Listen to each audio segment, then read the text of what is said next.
La entrevista del Telematutino 11, gente importante a tratar temas importantes. Arrancamos la semana con el doctor Roberto Rosario Márquez.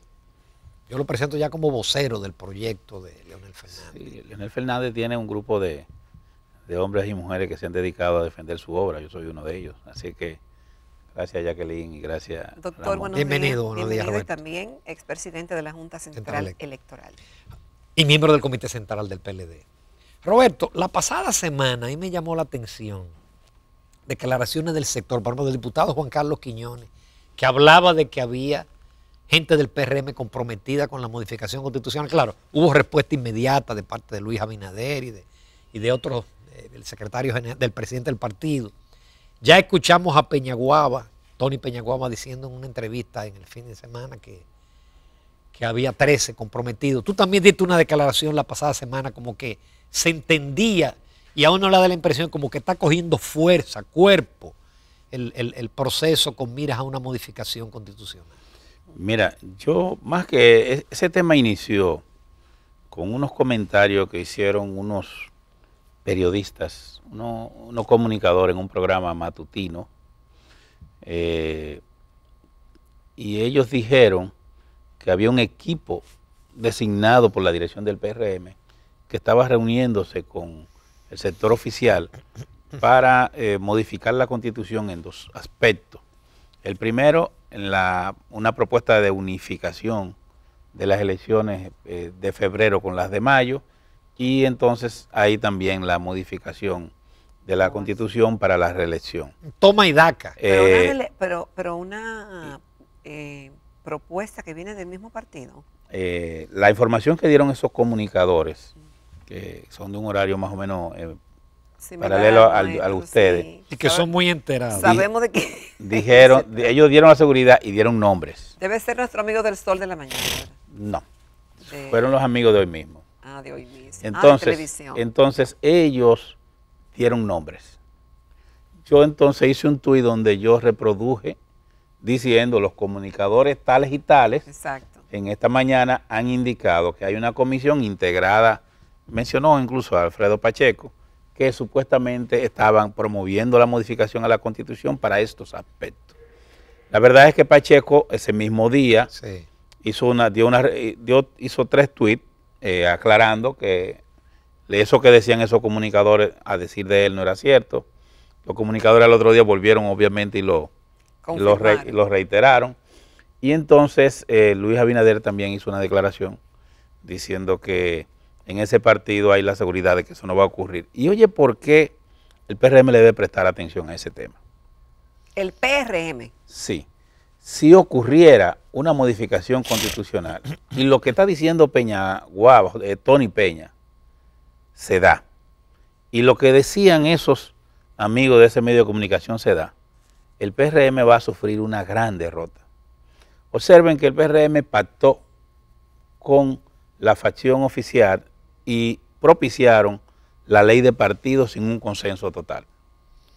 Y eso originó que el bloque opositor se dividiera y el PRM se quedó sin bloque opositor. Fue a partir de la ley de partidos. Se disgustaron por ese tema, porque el PRM pactó con el sector oficial al margen de ello, porque habían temas que eran de interés de ellos y en ese pacto esos temas fueron excluidos. Si el PRM ahora vuelve y pacta, el PRM va a perder la confianza de la parte opositora de la población y dejará de ser la cabeza de la oposición, y eso es grave para el PRM. Porque cuando un partido opositor pierde el aprecio de la población que se siente opositora porque de alguna manera no coincide con las políticas públicas que se están administrando, ese partido de oposición va a una situación incómoda.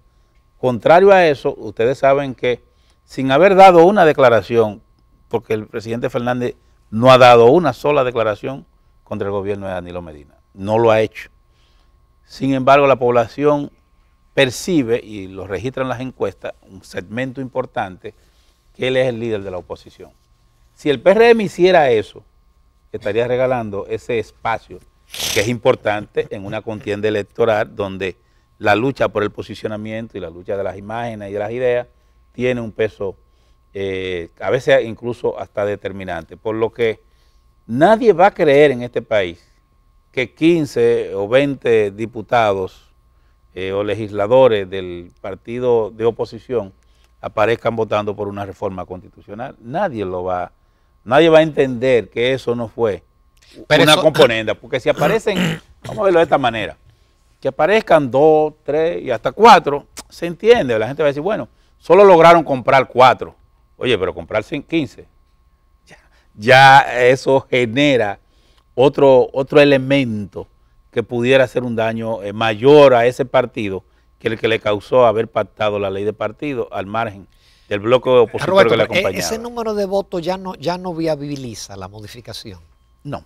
Mira, yo he dicho y lo quiero reiterar, que la aprobación o no de la reforma de la Constitución para habilitar al gobernante de turno, en este caso a Danilo Medina, no depende de los votos, depende de las condiciones que haya en el país. El país ahora mismo no acepta, no ve bien que se modifique la Constitución para beneficio del grupo económico y del gobernante de turno. La gente, las encuestas más modestas, digamos, registran entre un 69 a un 70% de rechazo a esa posibilidad. Ahora, doctor, acuérdese que esa modificación, por más opiniones que hayan fuera, es el Congreso, al fin y al cabo, que decide. Sí, pero recuerda, Jacqueline. Es en el Congreso que van a votar sí o no. Pero recuerde, mire.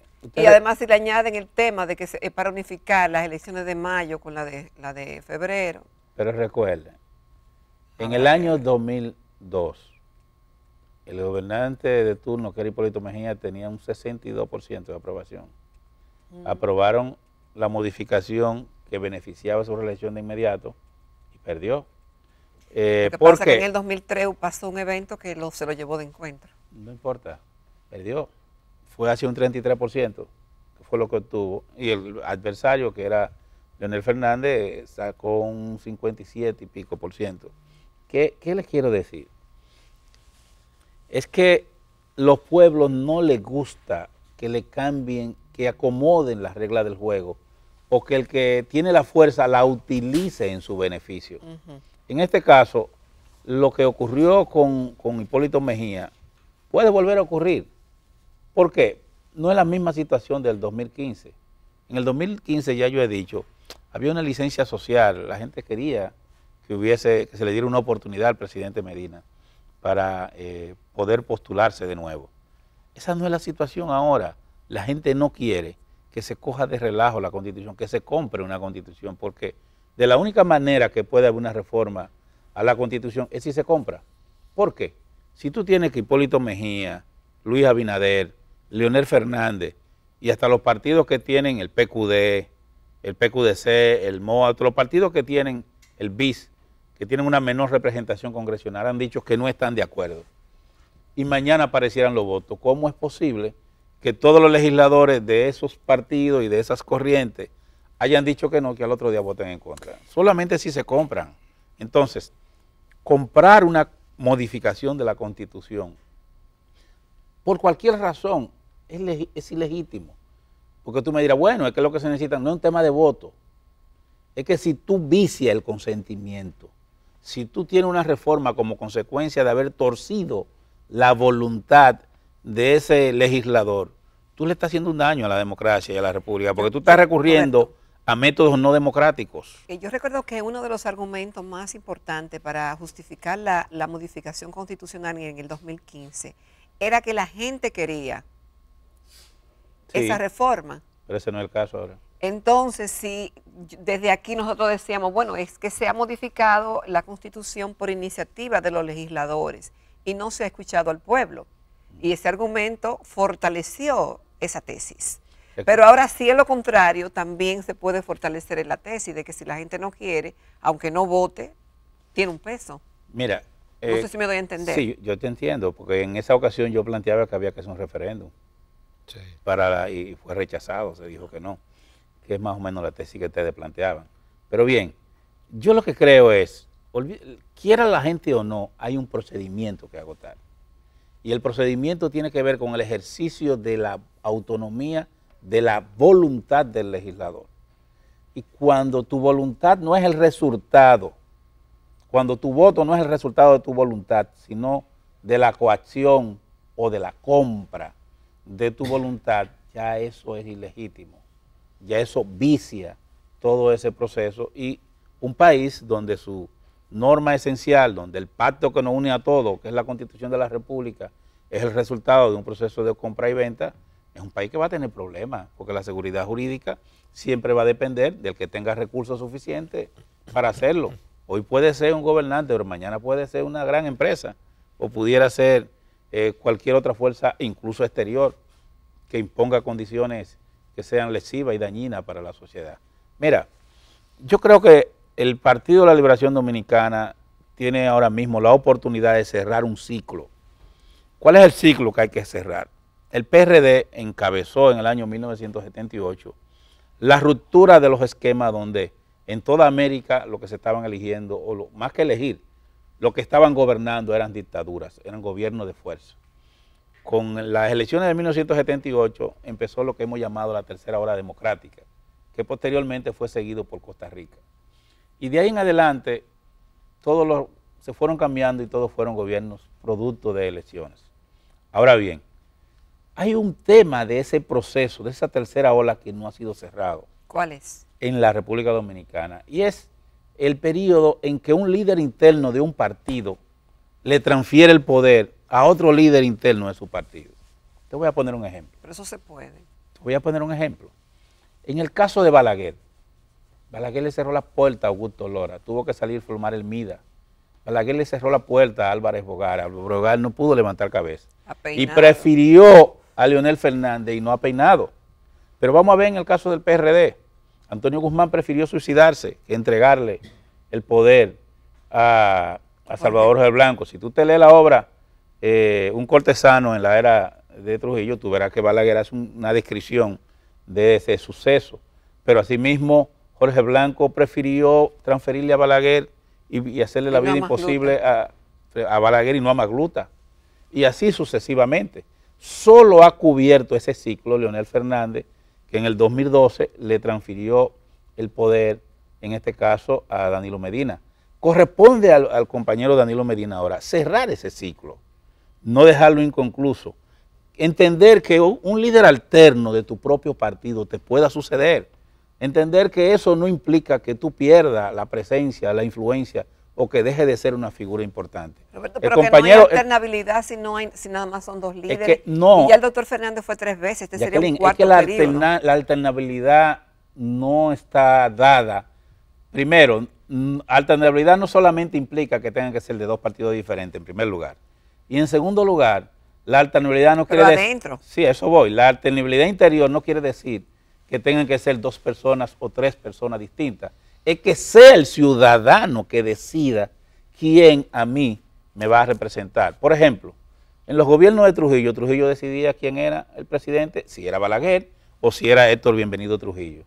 Nosotros no podemos tener una democracia de ese tipo. O sea, no es posible, como yo he escuchado aquí, que dijeron, un aspirante que dijo, que si el presidente Fernández aspiraba, se iban a desatar fuerzas incontrolables que iban a obligar a que se montara la reelección. Oye bien, o sea, eso quiere decir que desde determinados sectores hay la idea de que yo acepto a cualquiera. Menos a ese. Menos a ese. Eso no es democracia. Si esa persona está habilitada por la Constitución para poder participar en un proceso, quien menos puede oponerse es un presidente, porque entonces desde ese momento está estableciendo un sesgo no democrático al proceso. Entonces, por eso es que yo digo que hay que terminar con esa parte de esa tercera ola democrática para que aquí ya tengamos un relevo normal de un partido a otro y un relevo normal de un líder interno a otro líder interno.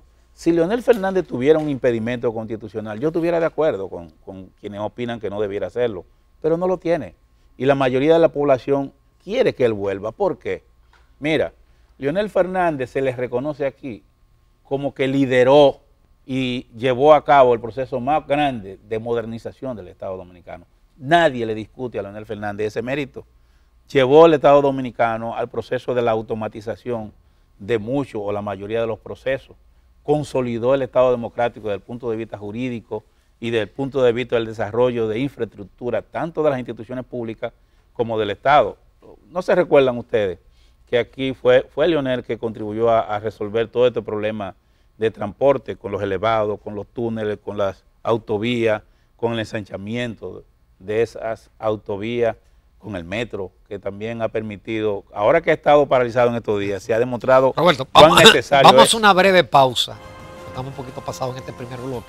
Y volvemos en unos minutos, con tu permiso y el de los amables televidentes.